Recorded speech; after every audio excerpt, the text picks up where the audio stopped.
یعنی جس طریقے سے ہم اپنے استاد کا لحاظ رکھتے ہیں کہ استاد کے سامنے میں اس طریقے سے نہیں بیٹھتے جیسے کہ اپنے ساتھیوں کے سامنے بیٹھتے ہیں. ہم اپنے امی اور ابا کا لحاظ رکھتے ہیں. ایک بچہ ہے، ایک نوجوان ہے، وہ سگریٹ پی لے گا، گاؤں کے ہر ایک فرد کے سامنے میں سگریٹ پینے میں شرم نہیں آئے گی، مگر جیسے ہی باپ کو دیکھے گا فوراً ہی سگریٹ کا ڈبہ چھپا لے گا. کیوں؟ باپ کا لحاظ. بالکل ایسے ہی لازم اور ضروری ہے کہ ہم اللہ کا لحاظ کریں، اپنے ہر عمل میں، ہر فعل میں، ہر کام میں اللہ کا لحاظ رکھیں. اگر ہم راستے پر چل رہے ہیں، ہماری نگاہ کسی غیر محرم عورت کی طرف اٹھ جاتی ہے، فوراً نگاہ نیچی کریں.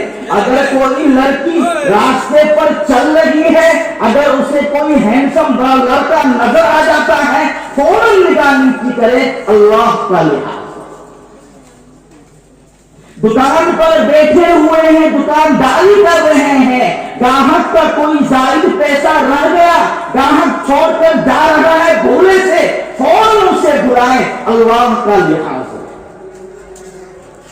ہم کوئی سامان خریدنے کے لیے دکاندار کے پاس گئے ہیں اور ہمارا کوئی پیسہ ہم نے دیا، دکاندار نے زائد پیسے واپس کر دیے، فوراً اسے واپس کرنا ہے. اللہ کا لحاظ.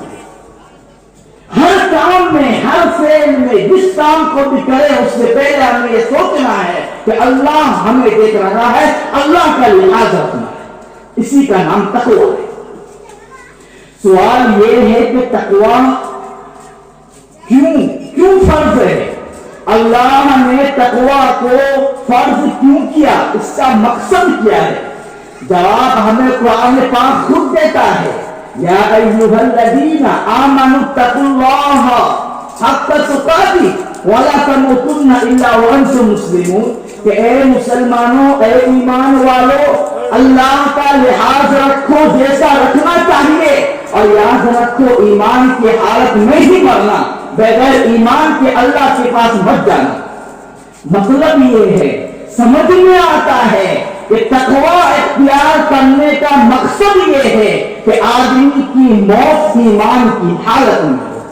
آدمی اس دنیا میں جائے تو اپنے آپ کو مسلمان کا رہا ہو، اللہ کے رجسٹر کے اندر میں وہ مسلمان لکھا جائے. اس لیے تقوی اختیار کرنے کا ہمیں حکم کیا گیا ہے.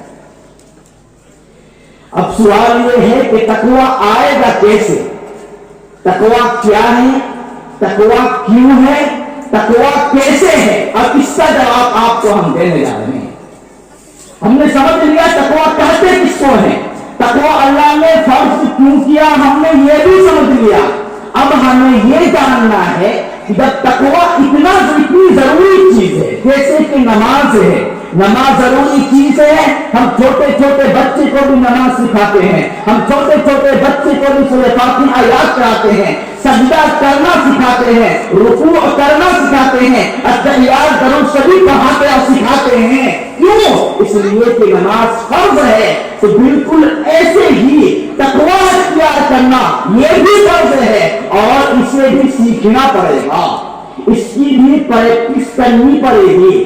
اپنی زندگی میں تقوی کو لانے کے لیے ہمیں مشق پریکٹس کرنی پڑتی ہے زندگی کے اندر. تو میں آپ کو 10 اعمال بتلاتا ہوں. کتنے؟